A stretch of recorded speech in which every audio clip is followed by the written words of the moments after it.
जय गुरुजी संगत जी, आपका बहुत बहुत स्वागत है गुरुजी के इस चैनल पर, जिस पर हम उनकी प्यारी संगत के सत्संग शेयर करते हैं। अगर आपको भी अपने सत्संग हमारे साथ शेयर करने हैं तो आप डिस्क्रिप्शन में दिए गए व्हाट्सएप नंबर पर या तो ईमेल आईडी पर हमें लिखकर भेज सकते हैं। आपके सत्संग भी ज़रूर शेयर किए जाएंगे संगत जी के साथ। चलिए संगत जी, आज का सत्संग शुरू करते हैं। संगत जी, जय गुरु जी। आपको यह जानकर अत्यंत खुशी होगी कि आज का सत्संग बहुत ही खास है। आपसे प्रार्थना है कि आप ध्यान से इस सत्संग को सुनें तथा मनन करें कि इस सत्संग में गुरुजी ने क्या इशारा किया है। संगत जी, गुरुजी हमेशा कहते हैं कि सत्संग और शब्द रोज सुनने चाहिए। आजकल हर व्यक्ति बहुत बिजी है, उस पर समय की कमी है। हम अपने और कार्यों के लिए तो समय निकाल लेते हैं, लेकिन जब भी ऊपर वाले के लिए ध्यान करने का समय आता है तो हमें बड़ी बड़ी परेशानियां होने लगती हैं। इसलिए जब भी थोड़ा बहुत समय मिले, उस समय का सदुपयोग करके हमें सत्संग तो अवश्य ही सुनने चाहिए। इन सत्संगों में हमारी आई हुई मुसीबतों की चाबियां होती हैं। आप मंदिर जाते हो और वहां पर पूजा पाठ करते हो, वहां पर काफी समय लगा कर आते हो। आप पूरी जिंदगी मंदिर जाते रहिए, आपके काम नहीं बनेंगे जब तक हम सतगुरु को मन से न याद करें। हम आपके मंदिर जाने पर रोक नहीं लगा रहे हैं, आप मंदिर अवश्य जाइए, लेकिन सत्संग समय निकाल कर अवश्य सुने। जितने समय हम सत्संग सुनेंगे उतने समय का हमारा पुण्य कर्म लगेगा, क्योंकि उस समय न हम किसी की भलाई बुराई करते हैं, न ही फालतू बातों में ध्यान देते हैं। इसलिए सत्संग का महत्व बताया है। गुरुजी हमेशा कहते हैं कि तुम्हारी जिंदगी में जो अच्छा हो उसका सत्संग हमें अवश्य संगत जी से करना चाहिए। कुछ ऐसी आंटी भी हैं जो अमृत बेला करती हैं। गुरुजी उनको भी अपना सत्संग शेयर करने को कहते हैं। ऐसा गुरुजी इसलिए बोलते हैं कि अमृत बेला में जो व्यक्ति पूजा पाठ करता है उसको दिव्य शक्तियों के दर्शन होते हैं। उस समय वो शक्तियां जागृत होती हैं। अमृत बेला का पुण्य बहुत बहुत लगता है। अमृत बेला करने से व्यक्तियों के जो पाप कर्म हैं वो कटते हैं और उनके कार्य बनने लगते हैं। चलिए, अब यह सत्संग पुरानी संगत की एक आंटी का है। यह बात सन 1996 की है। उस समय भक्त लोग अपने कष्ट गुरुजी से सीधा व्यक्त करते थे। जब मैं गुरुजी के पास पहुंची तो मैंने अपना कष्ट न बताकर बेटे का कष्ट बताना शुरू किया, लेकिन गुरुजी ने उसी समय मुझको टोक दिया। मुझसे बोले, तुम पहले अपना कष्ट बताओ। मैं एकदम से डर गई तथा साहस बटोरकर मैंने गुरुजी को बताया कि गुरुजी, मेरे पैरों में बहुत पीड़ा रहती है। मुझे चलने फिरने तथा उठने बैठने में काफी परेशानी होती है। यह सुनकर गुरुजी बोले, कुन नहीं होऊंगा कहा। इसका अर्थ था अब नहीं होएगा। गुरुजी का ऐसा कहना था कि मेरे पैरों में जो सालों से पीड़ा हो रही थी वह पीड़ा खत्म हो गई। इसके बाद गुरुजी ने मेरे पुत्र के बारे में पूछा, अब बता तेरे पुत्र में को क्या तकलीफ है। मैंने उनको पूरे विस्तार से न बताकर केवल यह कहा कि उसके गले में सूजन है। गुरुजी ने उसे आशीर्वाद दिया और गले में सोने का ओम लटकाने तथा सोने की जंजीर पहनने के लिए बोला तथा चावल न खाने के लिए बोला। मेरे मन में उसी समय यह विचार आया, इतना छोटा बच्चा सोने की जंजीर कैसे पहन पाएगा। सोने की जंजीर पहनकर वह बहुत बड़े खतरे में पड़ सकता था। जैसे ही मेरे मन में यह विचार आया, तुरंत मेरा विचार गुरुजी के मस्तिष्क में ट्रांसफर हो गया। उसी समय गुरुजी बोले, ऐसा करना, पीले धागे में ओम डालकर पहना देना, अब तो तेरा बच्चा खतरे में नहीं पड़ेगा। गुरुजी के मुख से यह बातें सुनकर मुझे बड़ा आश्चर्य हुआ कि यह विचार मेरे मन में आया था, गुरुजी को कैसे पता चल गया। तभी मुझे यह एहसास हुआ कि गुरुजी एक बहुत पहुंचे हुए फकीर हैं जो इतनी जल्दी मेरी भावना समझ गए। ये रूहानी फकीर ही ईश्वर का अवतार होते हैं। जैसे साईं बाबा एक फकीर की तरह रहते थे, उन्हें भी ईश्वर का अवतार माना जाता है।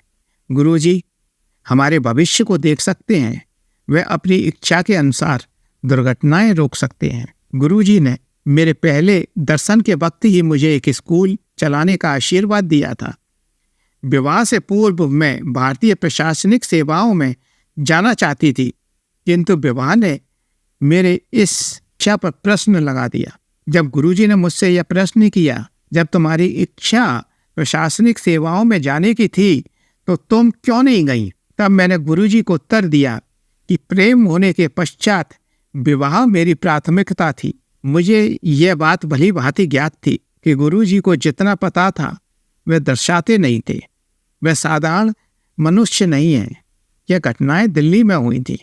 गुरुजी शीघ्र ही जालंधर चले गए। मेरे कष्ट लौटकर वापस नहीं आए। मेरा पुत्र भी अपूर्ण रूप से ठीक हो गया था। मैंने अपने पुत्र पर बहुत पैसा डॉक्टरों तथा दवाइयों पर खर्च किया था, लेकिन कोई भी फायदा नहीं हुआ था। गुरुजी की कृपा से पुत्र बिल्कुल सामान्य जीवन जी रहा है। मैं जिनको ढूंढ रही थी वह सृष्टि रचयिता के मानव अवतार हैं। मैं तथा मेरा पुत्र गुरुजी का शुक्राना अदा करने के लिए जालंधर गए। मेरी 4 साल की बेटी को सांस का रोग था। उसका जीवन बहुत ही कष्टमय हो रहा था।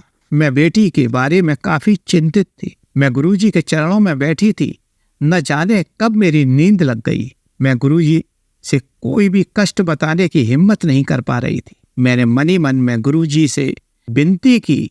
जैसे ही यह विचार मेरे मन में आया, गुरुजी ने एक पैर उसकी नन्ही सी पीठ पर रख दिया। अब मैं समझ गई कि मेरी बेटी का यह रोग छूमंतर हो जाएगा। उस दिन के बाद मेरी बेटी को कभी भी संबंध में दवाई खाने की आवश्यकता नहीं पड़ी। उस दिन के बाद से कभी भी यह रोग नहीं हुआ। गुरुजी की संगत के पुराने अनुयायियों ने मुझे बताया कि गुरुजी अपने हाथ से सचखंड का प्रसाद प्रकट करते हैं। मुझे क्या पता था कि एक दिन यह प्रसाद मुझे भी मिलेगा। एक दिन गुरुजी ने मुझे अपने पास बुलाया और अपना हाथ बढ़ाकर बोले, ले। उनके हाथ में एक कटोरे के टाइप का एक बहुत सुंदर सा मिश्री से भरा हुआ प्रसाद, जिसके मध्य में कोई और प्रसाद भी था, वह कटोरा उन्होंने मेरे हाथ में दे दिया कि जेले प्रसाद सचखंड का। मेरे पिताजी हार्ट के रोगी थे। गुरुजी से मिलने के पूर्व उनको हार्ट के 2 दौरे पड़ चुके थे। जब मैंने गुरुजी को पिताजी की बीमारी के बारे में अवगत कराया तो गुरुजी मुझसे बोले कि चिंता ना करो। मेरा आश्चर्य बना ही रहा। मुझे यह नहीं पता था कि एक और अटैक उन्हें आएगा। हम उन्हें हॉस्पिटल ले गए, जहाँ डॉक्टरों ने चेकअप किया और कहा कि इनके बचने की काफ़ी कम उम्मीद है। मैंने अपने पति को घर से सचखंड वाला प्रसाद लाने को कहा। पिताजी आईसीयू में थे। वे जीवन रक्षा उपकरणों पे थे। मैंने पिताजी की जीभ के नीचे वह प्रसाद रख दिया तथा गुरुजी से प्रार्थना की कि गुरुजी पिताजी पर मेहर करो। इसके करीब 1 घंटे बाद पिताजी का ईसीजी हुआ। सब नॉर्मल आया और पिताजी भी धीरे धीरे नॉर्मल होते गए।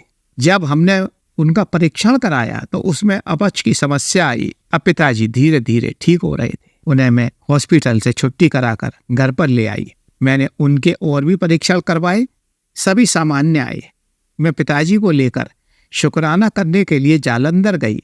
जैसे ही मैं वहां पहुंची तो गुरुजी ने पिताजी वाला अनुभव सत्संग के रूप में सुनाने के लिए अपनी संगत को सुना। मेरे से ये बात बड़ी ध्यानपूर्वक कही। मुझे यह भली बात ज्ञात था, जब भी गुरुजी सत्संग सुनाते हैं तो वो कहते हैं कहने वाले को तथा सुनने वाले को दोनों को ही उनका आशीर्वाद मिलता है। संगत जी, अब आप देख लीजिए कि गुरुजी क्या हिंट दे रहे हैं। ऐसे हिंट बीच में सत्संगों में मिलते हैं। इसलिए गुरुजी हमेशा सत्संग करने तथा सत्संग सुनने की कहते हैं। हम लोग उनकी बातों को अनसुना करके अपने और कार्यों में लग जाते हैं। मेरे पिता को गांठों का कैंसर भी हो रहा था। मैं यह बात गुरुजी को बताने गई तो उन्हें शर्म की वजह से बता नहीं पाई। मुझे यह भली बात ज्ञात है, कभी कभी गुरुजी अपने भक्तों के कष्टों को अपने ऊपर ले लेते हैं। और जिस दिन मैं गुरुजी के पास गई थी उस दिन गुरुजी बड़े कष्ट में लग रहे थे, इसलिए मैं शर्म की वजह से कुछ भी नहीं बता पाई। 1 सप्ताह बाद गुरुजी का स्वयं मेरे पास फोन आया कि मैंने तुम्हारे पिताजी को कैंसर से मुक्त कर दिया है। जब भी कोई व्यक्ति फरियाद लेकर मेरे पास आता है तो उसके कष्टों के बारे में मुझे स्वयं पता चल जाता है और मैं खुद उसके लिए उन कष्टों को दूर कर देता हूँ। मेरे को यह भली बात ही ज्ञात था कि गुरुजी सबके विचारों को पढ़ लेते हैं। मैं स्तब्ध थी। जब हमने पिताजी के सारे टेस्ट कराए तो रिजल्ट नॉर्मल आए। मुझे कोई हैरानी नहीं हुई क्योंकि मैं अब गुरुजी की ताकत से रूबरू हो चुकी थी। जैसे ही डॉक्टरों ने पिताजी के रिजल्ट देखे तो सब हैरान रह गए। मेरी माँ डायबिटीज की मरीज थी, वह काफ़ी मोटी थी। माँ ना तो गुरुजी को मानती थी, ना ही किसी देवी देवता को मानती थी। माँ ना तो अपने भोजन का, ना ही अपनी दवाइयों का ध्यान रखती थी। एक दिन उनका बीपी 200 पर पहुंच गया। डॉक्टरों ने उन्हें टोटल बेड रेस्ट करने के लिए कहा। अब हम घबरा गए। मैंने गुरुजी को फ़ोन किया और माँ के रोग के बारे में बताया। गुरुजी ने कहा, मुझे सब पता है, तू चिंता मत कर, मैं सब ठीक कर दूंगा। गुरुजी माँ पर कृपा करो। और गुरुजी कृपा से उनकी डायबिटीज अब काफ़ी ठीक हो रही थी। पहले माँ रोज सुबह शाम इंसुलिन के इंजेक्शन लिया करती थी, लेकिन धीरे धीरे माँ को इंसुलिन लेने की जरूरत नहीं पड़ रही थी। बिना इंजेक्शन के ही काम चल रहा था। एक दिन गुरुजी ने फ़ोन पर बताया, मैंने तेरी माँ के जीवन की रक्षा की है।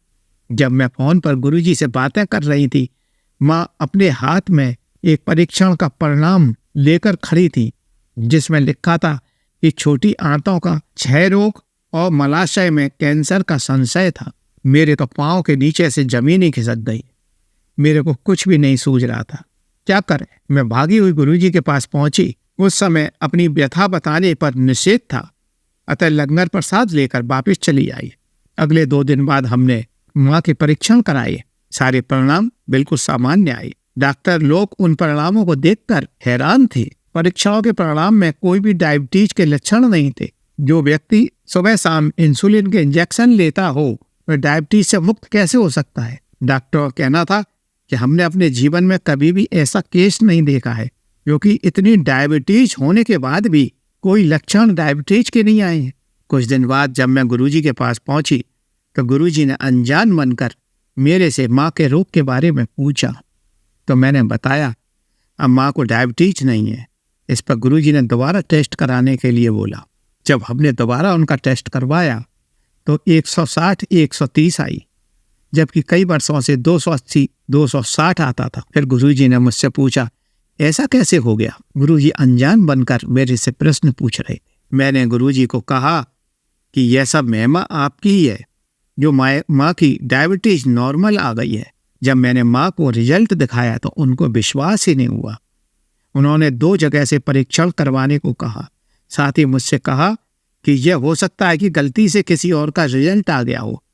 मैंने 2 जगह पर माँ का डायबिटीज का टेस्ट करवाया तो दोनों तरफ से 113 और 99 आया। गुरुजी ने मेरी माँ को यह सिद्ध कर दिया कि वह कौन है। मेरी माँ गुरुजी पर विश्वास नहीं करती थी। उस दिन से माँ का यह रोग खत्म हो गया। अब माँ गुरुजी की अनंत भक्त बन गई। इसी प्रकार गुरुजी की कृपा मेरे और मेरे पूरे परिवार पर हुई। गुरुजी को समझना बड़ा ही मुश्किल है। जो भी व्यक्ति उनके दर पर जाता है वह खाली हाथ वापस नहीं लौटता है। किसी का उपचार बहुत जल्दी हो जाता है, किसी के उपचार में थोड़ा टाइम लगता है। गुरुजी का कहना है कि तुम मेरे में पूर्ण विश्वास व समर्पण रखो, बाकी मैं तुम्हारे जीवन की हर समस्याओं को यहाँ बैठकर सुलझाता रहूंगा। अब मैं अपने सत्संग को विराम देने जा रही हूँ। जय गुरुजी। शुक्राना गुरुजी। चलिए संगत जी, अब अगला सत्संग सुनते हैं। जय गुरु जी, शुक्राना गुरु जी, अनंतम अनंतम शुक्राना मेरे प्यारे गुरुपा, मेरी प्यारी गुरु संगत, सबको मेरा प्यार भरा जय गुरु जी। मैं गुरु जी की बेटी नागपुर से मैं अपना सत्संग मंत्र जाप के साथ स्टार्ट करना चाहूँगी। ओम नमः शिवाय, शिव जी सदा सहाय। ओम नमः शिवाय, गुरु जी सदा सहाय। ओम नमः शिवाय, शिव जी सदा सहाय। ओम नमः शिवाय, मेरे प्यारे प्यारे प्यारे गुरु पर सदा सहाय।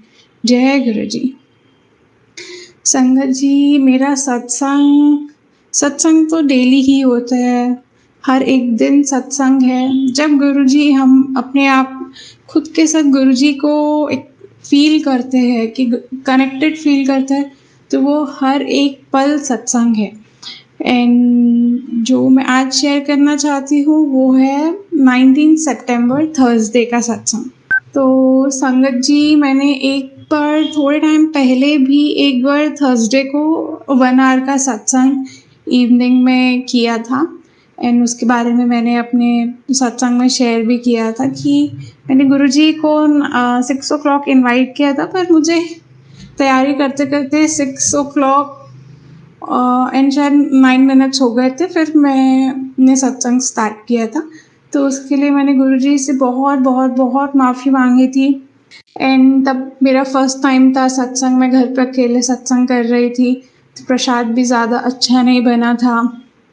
एंड मेरे पूरा वो सत्संग ऐसा ही था कि मैं गुरुजी को बोल रही थी, गुरुजी जैसा भी बना है आप एक्सेप्ट करिए, उसे भोग लगाइए। एंड गुरुजी ने जो मैंने पानी भर के रखा था, जल प्रसाद का लोटा रखा था, तो उसमें से एक आवाज़ आई थी। तो गुरुजी ने अपना प्रेजेंस उस सत्संग में मुझे शो कराया था, फील कराया था। एंड कल भी मैंने सोचा थर्सडे मैं आज सत्संग करती हूँ, तो मैंने 6 o'clock का गुरुजी को इनवाइट बोला था कि गुरुजी आप 6 o'clock आइए, हम सत्संग करेंगे। एंड संगत जी 5:50 हो रहा था अराउंड, या 5:55 हुआ होगा। तो मेरी तैयारी हो चुकी थी, चाय बन गई थी, कड़ा प्रसाद रेडी था, जो भी स्नैक्स का मैं भोग लगाने वाली थी वो प्लेट रेडी थी। एंड अराउंड 5:55 मेरा बेबी अंकल उठ गए अपने आफ्टरनून के नैप से, एंड उसको वॉशरूम जाना था, उसने पी किया, उसने बोला मामा मुझे फिर से सोना है। मैंने उसको बोला हाँ ना, हम जय बाबा के रूम में सो जाते हैं। उसने बोला नहीं, मेरे को बेडरूम में ही सोना है। तो मैं बहुत ऐसे मेरे अंदर चल रहा था, ओ नो यार, कि इस बार भी गुरुजी को मैंने इनवाइट किया है एंड मैं टाइम पे सत्संग स्टार्ट नहीं कर पाऊँगी। तो मैं बहुत पर गुरुजी कहते हैं जो उन्होंने हमें रिस्पॉन्सिबिलिटी दी है, पहले हमें वो पूरी करनी चाहिए। तो मैं उसे सुलाते सुलाते अपने मन ही मन मंत्र जाप कर रही थी। इन अराउंड 6 o'clock 6:05 को तो मैंने सत्संग स्टार्ट कर दिया था, ये मुझे पता है क्योंकि मैंने टाइम चेक किया था। एंड उस बीच में वो 9 minutes के बीच में एक बेल बजी मेरे घर पे। तो एक अननोन पर्सन थे, तो उन्होंने बोला, कोई कुछ नहीं बोला, मैंने बोला नहीं ये उनका घर नहीं है, आप शायद गलत एड्रेस पे आ गए। तो उन्होंने बोला क्या ये फर्स्ट फ्लोर नहीं है? मैंने बोला नहीं, सेकंड फ्लोर है। तो उन्होंने सॉरी बोल के वो चले गए। बट मैं ये मानना चाहूँगी कि वो गुरुजी ही थे मेरे लिए, जो अपने टाइम पे आए। एंड या मैं उन्हें जय गुरुजी ऐसा कुछ विश नहीं कर पाई, बट उन्होंने जिनका नेम भी लिया वो हमारी बिल्डिंग में तो नहीं रहते थे। तो थैंक यू गुरुजी, शुक्राना गुरुजी, आप किसी भी रूप में आते हैं, सब में आपका अंश तो है, तो उसके लिए बहुत बहुत बहुत शुक्राना मेरे मालिक। एंड सत्संग की जो मैंने प्लेलिस्ट चलाई थी संगत जी, उसमें एक भी भजन, सब पंजाबी शब्द थे, तो वो मुझे ज़्यादा समझ में नहीं आ रहे थे, मैं ज़्यादा कनेक्टेड फील नहीं हो रही थी। जैसे मेरा लास्ट सत्संग था जो मैंने एक बार किया था थर्सडे को, उसमें मुझे कुछ शब्द समझ में आ रहे थे एंड मैं बहुत इमोशनल हो रही थी, मैं रो रही थी एंड गुरुजी ने प्रेजेंस भी फील कराई थी। तो इस बार भी मुझे चल रहा था, मैं नहीं, मतलब हमें नहीं मांगना चाहिए, और मैं नहीं बोल रही थी गुरुजी आप मुझे शो करना कि मेरे प्रसाद में आप मुझे ब्लेस करना, ऐसा कुछ नहीं था। बट बच्चा दिमाग, बच्चा बुद्धि, बच्चा मन, अंदर से लग रहा था कि गुरुजी आए हैं कि नहीं आए हैं, गुरुजी ने मेरा सत्संग एक्सेप्ट किया है कि नहीं किया है, मैं लेट हूँ या ऐसा। आप संगत जी आप समझ सकते हैं कि मैं क्या ही फील कर रही होंगी उस टाइम पे। तो मैंने बस गुरुजी को जब आरती के बाद मैं बोल रही थी, गुरुजी भूल चुक माफ़, एंड होप आप आए हैं, आपने मेरी जो भाव है वो समझा आपने। तो संगत जी आप मानेंगे नहीं कि नागपुर में मैं रहती हूँ एंड हमारे एरिया में मैंने तो आज तक एक भी कार में जय गुरुजी, ब्लेसिंग ऑलवेज गुरुजी ऐसा लिखा हुआ नहीं देखा है। बट कल हमारे बेबी अंकल को नाइट में ऑल ऑफ अ सडन मेरे हस्बैंड अंकल ने बोला आज लास्ट डे है विसर्जन का, तो चलो हम बाहर दिखते हैं। एंड संगत जी मैं कार में ही बैठी थी एंड मैंने अपने हस्बैंड अंकल को बोला आप इसको बाहर लेके जाओ, बहुत क्राउड है, मैं बैठती हूँ। एंड मैं कार में सत्संग ही सुन रही थी एंड मुझे कार का नंबर काफ़ी अच्छा लगा क्योंकि अब गुरुजी की संगत हो गए हैं तो सब नंबर्स में ही हमारा ध्यान था, तो मैंने बोला ये नंबर काफ़ी अच्छा। एंड मैंने जैसे ही कार को देखा तो उसके बैक ग्लास पे ब्लेसिंग्स ऑलवेज गुरुजी लिखा था। तो उसके लिए भी अनंतम अनंतम शुक्राना मेरे मालिक। थैंक यू फॉर एवरीथिंग मेरे प्रभु जी। एंड नाइट में सोने से पहले भी एक बहुत बड़ी बटरफ्लाई मेरे किचन के बाहर वाली यूटिलिटी एरिया में बहुत देर तक थी। एंड नाइट में भी हमारे वॉशरूम में भी एक छोटी सी बटरफ्लाई थी। तो उसके लिए भी अनंतम शुक्राना मेरे मालिक कि मतलब आप अपने बच्चे को मतलब खुश करके ही सोने देंगे। मीन्स एक भी दिन ऐसे नहीं होगा कि मैं गुरुजी को प्रे किए बिना सो रही हूँ। मीन्स जब से हम उनसे जुड़े हैं, जब से हमारा कनेक्शन डीप हो रहा है, तो नाइट भी गुरुजी से होती है, मॉर्निंग भी गुरुजी से होती है। तो इसके लिए बहुत बहुत बहुत शुक्राना मेरे मालिक। एंड गुरुजी मुझे कुछ टाइम से तो नहीं, 3-4 बहुत वियर्ड एंड बहुत अनप्लेजेंट ड्रीम्स भी दिखाए हैं गुरुजी ने मुझे। बहुत डिस्टर्बिंग ड्रीम्स रहते हैं, पर पता है कि गुरुजी कोई कष्ट है जो ड्रीम में ही काट रहे हैं। तो उसके लिए भी बहुत बहुत बहुत शुक्राना मेरे मालिक। इतना इतना प्यार करने के लिए, इतनी ब्लेसिंग्स के लिए बहुत बहुत बहुत दिल की गहराइयों से शुक्राना मेरे मालिक। अपनी रज़ा में सदा राज़ी रखिए, अपने रंग में हमें रंग दीजिए मेरे प्रभु जी। हर सांस में शुक्राना, हर पल में शुक्राना, हर पल में गुरुजी, हर सांस में गुरुजी। बस गुरुजी गुरुजी गुरुजी, सब चीज़ में गुरुजी। थैंक यू गुरुजी। अपना बहुत बहुत बहुत सारा ख्याल रखिए मेरे मालिक। थैंक यू मेरे मालिक, थैंक यू। अब मैं गुरुजी की आज्ञा से अपने अगले सत्संग की तैयारी में लग जाती हूँ। आप सब भी मिलके मेरे साथ मंत्र जाप कीजिए। ओम नमः शिवाय, शिवजी सदा सहाय। ओम नमः शिवाय, गुरुजी सदा सहाय। ओम नमः शिवाय, शिवजी सदा सहाय। ओम नमः शिवाय, गुरुजी सदा सहाय। ओम नमः शिवाय, शिवजी सदा सहाय। ओम नमः शिवाय, मेरे प्यारे प्यारे प्यारे गुरुपाद सदा सहाय। जय गुरुजी, धन धन गुरुजी, वाह वाह गुरुजी, जय गुरुजी। चलिए संगत जी, अब अगला सत्संग सुनते हैं। जय गुरु जी संगत जी। गुरुदेव के श्री चरणों में मेरा अनंत अनंत कोटि नमन वंदन प्रणाम है। उनके श्री चरणों में मैं अपना शुक्राना पुष्प समर्पित कर रही हूँ। गुरुदेव से मेरी प्रार्थना है, मेरी भूल चूकों को माफ करिएगा। सत्संग कहने में जो भी हो जाए, समस्त संगत जन आप सब भी मुझे माफ करिएगा। संगत जी, कल गुरुदेव का मैसेज था कि मैं तेरे घर में तेरे पितरों के साथ, पूर्वजों के साथ आने वाला हूँ और मेरे साथ तेरे पूर्वजों की भी तुझे ब्लेसिंग्स प्राप्त होगी। और मैंने वो मैसेज पढ़ लिया था, सत्संग तो नहीं सुन पाई थी। जब रात को मैं सोई तो मुझे ड्रीम में दिखाई दिया जैसे कि मेरे पापा, मेरे पिताजी गुरुदेव के श्री चरणों में हैं। तो पापा दिखाई दिए और उनके साथ साथ जितनी देर पापा दिखते रहे उतनी देर एक बटरफ्लाई उनके साथ में थी ड्रीम में। तो जब मैं उठी तब मुझे ध्यान आया कि हाँ, गुरुदेव का मैसेज भी आया था और बटरफ्लाई के रूप में स्वयं गुरुदेव के तो मौजूद ही थे, साथ में पापा भी थे और दोनों के ही दर्शन भी हुए और उनकी ब्लेसिंग्स भी मिली। कल शाम से एक बटरफ्लाई हमारे घर में मौजूद थी। मेरे अंकल जी के शर्ट की कॉलर पर भी वो बहुत देर बैठी रही और बाद में अंकल जी किसी फंक्शन में गए थे। उनके जाने के बाद कमरे में, हॉल में, पूरी जगह वो घूमती रही। बाद में हम सो गए, मैं नहीं जानती फिर कहाँ गई। तो इस तरह से गुरुदेव घर में भी मौजूद थे, ड्रीम दर्शन भी दिए। गुरुदेव का अनंतम अनंतम अनंतम शुक्राना है। संगत जी, कल मेरा बर्थडे था और जैसा कि इसके पहले भी हुआ, मेरे बेटे का बर्थडे इसी मंथ में आता है। उस दिन भी मेरे इन लॉज की तरफ से बहुत ब्लैक मैजिक्स के वार किए गए ताकि हम सेलिब्रेट न कर पाए, एंजॉय न कर पाए।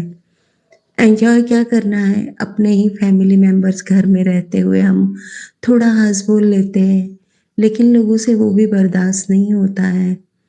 तो वही उस दिन भी किया था उन्होंने, और मेरा बेटा उस दिन बहुत तकलीफ में रहा, फीवर रहा, 100 के ऊपर उसका 101 के ऊपर फीवर जा रहा था। और कल मेरे साथ भी यही हुआ। इतने उन्होंने ब्लैक मैजिक्स के वार किए कि chest pain, body pain, joint pain अब तक चल रहा है। जैसे तैसे सरवाइव कर रही हूँ।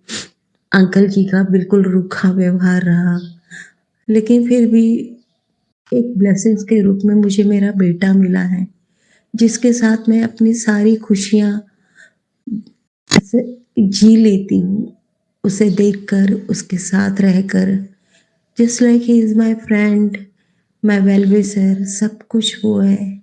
इतना छोटा बच्चा है पर बहुत मैच्योर हो गया है, और बहुत उसके साथ मुझे किसी चीज़ की कोई ज़रूरत ही नहीं है जब वो है मेरे साथ तो। और फिर मेरे गुरुदेव तो हैं ही हैं।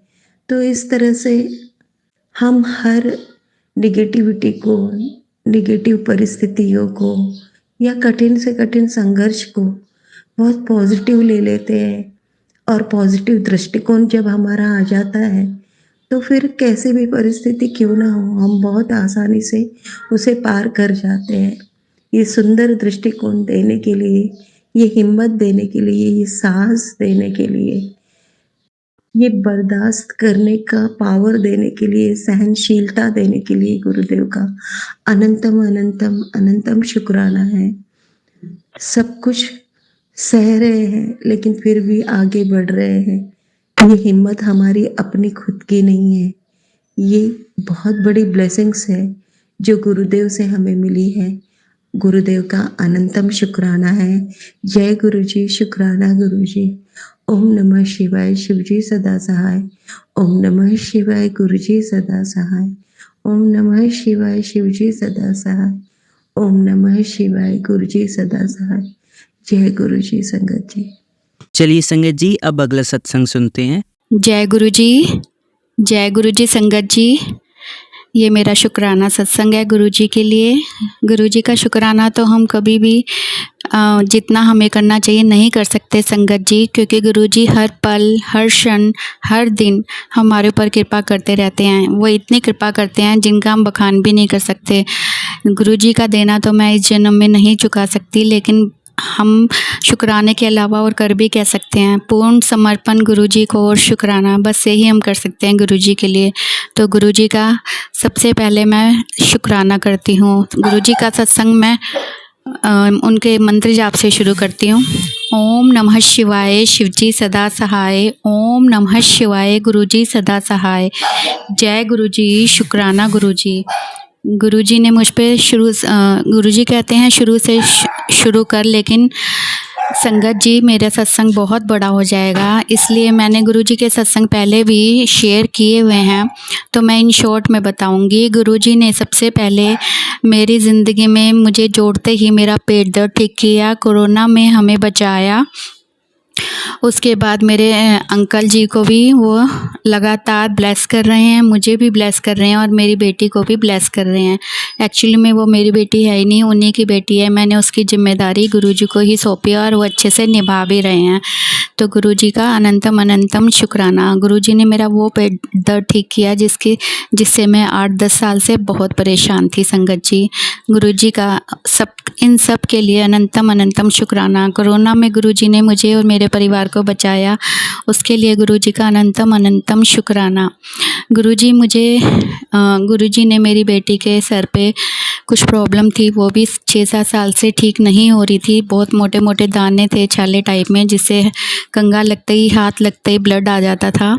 तो गुरुजी का बड़े मंदिर से जो जल आया था लेकर आई थी मैंने अपनी बेटी को पिलाया, और अगले दिन गुरुजी ने उसका पूरा सर की सारी प्रॉब्लम ठीक कर दी, और उसके सर में वो एक भी दाना नहीं था, यहाँ तक कि कोई निशान भी नहीं बचा था। उसका सर बिल्कुल ठीक था, कोई भी दाना नहीं था। तो गुरुजी का मेरी बेटी को ब्लेस करने के लिए अनंतम अनंतम शुक्राना मेरे मालिक। शुक्राना गुरुपा, ऐसी ही कृपा मुझ पे, मेरी बेटी पे, मेरे अंकल पे बरसाए रखना गुरुजी। उसके गुरुजी मुझे टेलीपैथी भी टाइम टाइम पर करते आए हैं और मुझे बताते आए हैं कि मैं कैसे कैसे अपने जीवन को सुधार सकती हूँ। टेलीपैथी एक मैसेज के ज़रिए आती है संगत जी, और दूसरा गुरुजी मेरे कान में भी बोलते हैं, मेरे कान में अपनी आवाज़ से, भोले बाबा की आवाज़ से। सबसे पहले मुझे टेलीपैथी गुरुजी ने की, जिसमें गुरुजी ने मुझे बोला कि मैंने तेरी अरदास, शिव ने तेरी अरदास सुन ली है, तेरी बहन को अब कुछ नहीं होगा। यानी कि मेरी अंतरात्मा मेरी बहन के लिए अरदास करती होगी तो शिव ने उसको बचाया। उसके लिए मेरे भोले बाबा, मेरे भोले भंडारी, मेरे महादेव, मेरे गुरुपा का अनंतम अनंतम अनंतम शुक्राना मेरी बहन को बचाने के लिए। और गुरुजी ने कई बार टेलीपैथी की, जिसमें गुरुजी ने एक बार मुझे बोला कि पलंग, तो मुझे समझ नहीं आया संगत जी, मैं काफ़ी दिन तक सोचती रही। तो फिर गुरुजी ने दोबारा ही उससे मुझे समझाया कि मिरर। फिर मुझे समझ नहीं आया तो मैंने अपनी बहनों से, जो मेरी बहनें भी गुरु संगत हैं, तो उन्होंने मुझे कहा कि उन्होंने मेरे दिमाग में सोची डाली गुरुजी ने, और मेरे को पता लगा कि मैं एक शीशा रखती थी छोटा अपने पलंग के ऊपर, जिसमें बहुत सारी नेगेटिविटी उस शीशे में समा गई थी, जिससे मुझे और मेरे परिवार को बहुत दिक्कत हो रही थी, क्योंकि वो बेडरूम था और बेडरूम का पलंग था। तो गुरुजी ने मुझे बताया मेरे कान में बोलकर कि उस शीशे को बाहर फेंक जो पलंग पे रखा है। तो गुरुजी का उस टेलीपैथी के लिए भी अनंतम अनंतम शुक्राना गुरुजी, आपने मुझे उस संकट के लिए भी बचाया। उसके बाद संगत जी, गुरुजी ने मुझे विमल बोला और एक बार मुझे भजन बोला, यानी कि ये कहा कि भजन। गुरुजी अक्सर मुझे एक सेंटेंस या एक वर्ड की ही टेलीपैथी मेरे कान में बोलते हैं, तो उन्होंने बोला भजन, यानी कि मैं भजन किया करूं जिससे मेरा आने वाला समय ठीक होगा और मेरा उद्धार होगा। तो गुरुजी का उसके लिए भी शुक्राना, विमल बोलने का शुक्राना, भजन बताया उसके लिए भी शुक्राना। गुरुजी मुझे ऐसे ही मेरी बातों को सुलझाते रहना, मेरे कान में बताते रहना। हम तो अज्ञानी, हमें कुछ नहीं पता, आप कैसे कैसे आके हमें बोलते हो, हमारे कान में बोलते हो, आपकी शक्तियाँ हमारे कान में बोलती हैं, टेलीपैथी के मैसेज देते हो। गुरुजी आप क्या क्या हमारे लिए करते हो, आप जैसा गुरु, आप जैसा भगवान कहाँ मिलेगा। हम तो धन्य हो गए गुरुजी आपको पाके, आपका लख लख शुक्राना। आपने मुझे अपनी संगत बनाया, अपनी बेटी बनाया। मेरे भोले बाबा, मेरे शिव परिवार, मेरे गुरुपा, ऐसे ही अपनी कृपा दृष्टि मुझ पे, मेरे परिवार पे बनाए रखना, और मेरा हाथ कभी मत छोड़ना, मेरे परिवार का हाथ कभी मत छोड़ना। ऐसे ही मेरे और मेरे परिवार का मार्गदर्शन करते रहना, अपनी कृपा दृष्टि हमेशा बनाए रखना। मैं आज आपसे एक ही अरदास करती हूँ गुरुजी, मेरे भोले बाबा, कि मुझे और मेरे परिवार को आप हमेशा हमेशा हमेशा के लिए मिल जाओ और हमारा हाथ कभी मत छोड़ना। यही मेरी अरदास है गुरुपा। गुरुजी ने मुझे अभी अभी मैसेज दिया था संगत जी कि जल्दी से उठ, भोले बाबा की कृपा बरसने वाली है। तो मैं अपने भोले बाबा का शुक्राना करने के लिए उठते ही यह शुक्राना सत्संग कर रही हूँ गुरुजी की आज्ञा से। मेहर करना मेरे गुरुपा, मेहर करना मेरे भोले बाबा, मेहर करना मेरे महादेव, ऐसे ही मेहर करना मुझ पे, मेरे परिवार पे और मेरे अंकल पे, क्योंकि वो बीमार रहते हैं, उन्हें स्वस्थ आप ही करोगे गुरुजी, मुझे पूरा विश्वास है। गुरुजी का हर ब्लेसिंग के लिए शुक्राना, हर खुशी के लिए शुक्राना। हम जो खाना खा रहे हैं, कपड़ा पहन रहे हैं और घर छत के नीचे रह रहे हैं, इन सब का शुक्राना। मुझे और मेरे परिवार को ब्लेस करने का शुक्राना। मेरी सांसें जो चल रही हैं वो उन्हीं की मेहर है, तो उन सांसों का भी शुक्राना। मुझे मेरे परिवार को जीवन देने का शुक्राना। आपने जो भी कुछ दिया गुरुजी उसका भी शुक्राना, अनंतम अनंतम अनंतम शुक्राना, और जो नहीं दिया उसका भी शुक्राना। मेहर करी मेरे दाता बख्शनहार सदा, हंसदा वसदा रहे मेरा परिवार सदा। जय गुरुजी, आपका लख लख शुक्राना, आपके चरणों में मेरा कोटि कोटि प्रणाम। जय गुरुजी। ओम नमः शिवाय। शिवजी सदा सहाय। ओम नमः शिवाय। गुरुजी सदा सहाय। मैं अपना नया सत्संग जल्द ही लेकर फिर से आऊँगी संगत जी। तब तक के लिए इस सत्संग को मैं यहीं पे विराम देती हूँ। गुरुजी जल्दी मेरे से नया सत्संग करवाएंगे। जय गुरुजी। शुक्राना गुरुजी। जय गुरुजी संगत जी। चलिए अब मंत्र जाप करते हैं। ओम नमः शिवाय शिवजी सदा सहाय। ओम नमः शिवाय गुरुजी सदा सहाय। ओम नमः शिवाय शिवजी सदा सहाय। ओम नमः शिवाय गुरुजी सदा सहाय।